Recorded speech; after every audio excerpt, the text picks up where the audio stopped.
Like, you think of the bot side of BRION's composition, they kind of just fly in, dashing over walls, looking to join a fight, whereas I feel like for BNK FEARX, a lot more relying on the Realm Warp to find those fights now.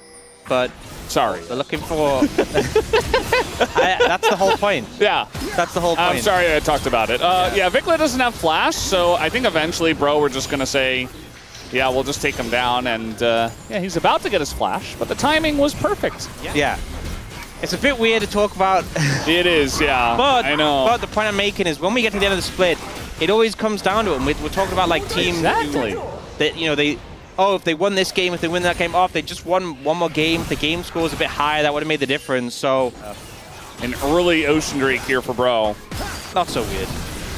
That extra sustain, pretty nice in lanes, you know. And speaking of sustain, this is one of the reasons this Bruiser Ahri has been so obnoxious, other than the fact that she just becomes super tanky and hard to deal with the game. But the Catalyst, really, just you can trade so heavily in our house. And we're kind of scaling in this game. We did have the 1 kill, and now Raptor on a ward's gonna go in there with the ult on to Elim, who does throw on his own, but in the 1v1 and with Vikla coming over as well, that is enough. That's the power of the Rise to just essentially teleport into the fight. Less. So in terms of fights right now, BNK gonna be happy they got the first 3 grubs at least. Might be able to smite one away. Actually, just an early smite, and Raptor is able to secure it. Elim just didn't smite. So they get 4. And as BNK, you don't really want to fight at this point in time, even though Ahri was bought, you know. Closer could have bought, TP'd in or something. Well, I say that, now they're actually collapsing once again. And here comes Palu. He's in a bit of trouble. Look at the turn it, though. There's the TP I was talking about, and Diablo doesn't have his. As Raptor very deep in enemy territory. Kellen's just going to ult, but at the end of the day, bro, they still get that last grub, and Raptor is still on the run. He's wrapping around. He indeed is. Yep, it's Zeri. Yeah, well, really stayed diff. The ult necessary. Listen, feels like they're doing a good job of keeping the pressure up in this game. Kellen on his signature Alistair, trying to find windows just to threaten, and now looking for a dive here on a Morgan. Oh no.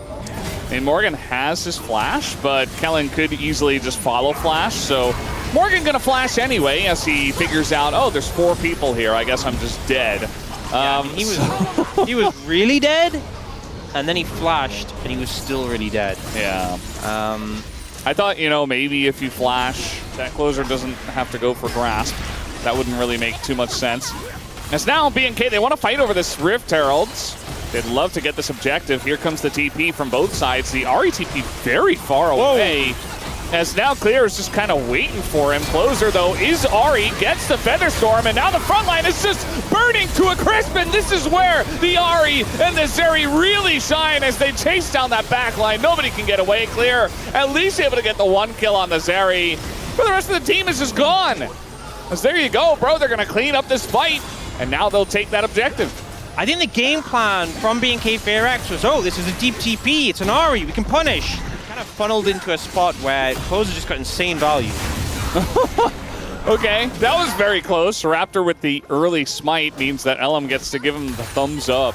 It was a double thumbs up even. Wow. 1,300 gold lead, you know what that is? That's your bro tax being put to work. Yeah. He's collecting all the coins from the Twitch chat. That's going to be Morgan just dying. Meanwhile, we got a 1v1 up here, but Closer is extremely strong. The charm is going to miss, but still the damage is there. The flash and the auto is enough. That is a worrying position to be in for the side of BNK FEARX. You know, you have this Rise. One of the selling points of this pick was the fact that you can be functional in the side lane. Don't dodge it, but yeah, the return on the Q, and Kellen with the engage here. That is on to Closer, and he doesn't have his Spirit Rush. So there you go. They finally get the shutdown. It goes over to Raptor. Yeah, okay. I think, not to sound critical, but I think there is a couple of Grandmasters. Everyone else is challenging. Like in our Twitch chat. I think that's an absolute fact. That's why they speak so confidently about it. I mean, a lot of them are bro fans, and I don't think there's a single bro fan who isn't challenger. I mean, you have to be extremely high level to understand bro's level. As that is a massive engage from BNK. Raptor finally finds the angle, and maybe some of that fedness is going to good work. They're going to take down Closer as well. It's a 2-for-0. They just find them in the river. And we were talking about how this massive lead was in favor of Closer, he was looking like a big threat. This composition, this dive threat of the Wukong Alistair Rumble pays off, and they will be able to pick up the Arakan. And it is going to be that Ruinous one as well, which... So I think it's okay if like the Xin Zhao alone goes forward and clears it out for the upcoming fight. Yes, The three of them were stacked on each other. Now there's still like the Featherstorm and the Cyclone available. But yeah, I mean, I guess they tried. Closer nearly has his ult up again. And I think if BNK FEARX keeps setting this tempo of the game, with like forcing Closer ult and then fighting when it's not available, but the difference between a Seekers and a Zhonya's in one fight isn't that much. Yeah, absolutely. As LM's going in, I mean, he is Xin Zhao, so he will stay alive. Kellen as well, but eventually that ult does dissipate. Kellen also gonna have the same happen to him, but now look at Diablo just going forward. He's got the Featherstorm, and he's going to do a bunch of damage here to Closer. Takes him down. It's a triple kill for Diablo. They're still trying to dive the turret. They don't have to do that. They dig a big fight, and BNK set their sights on the Baron. A lot of low health bars here, but Vikla's got a giant shield. I mean, you just said Diablo's online, and he instantly looks for an opportunity to capitalize on that. No one's going to contest this, so they should be able to pick it up pretty easily.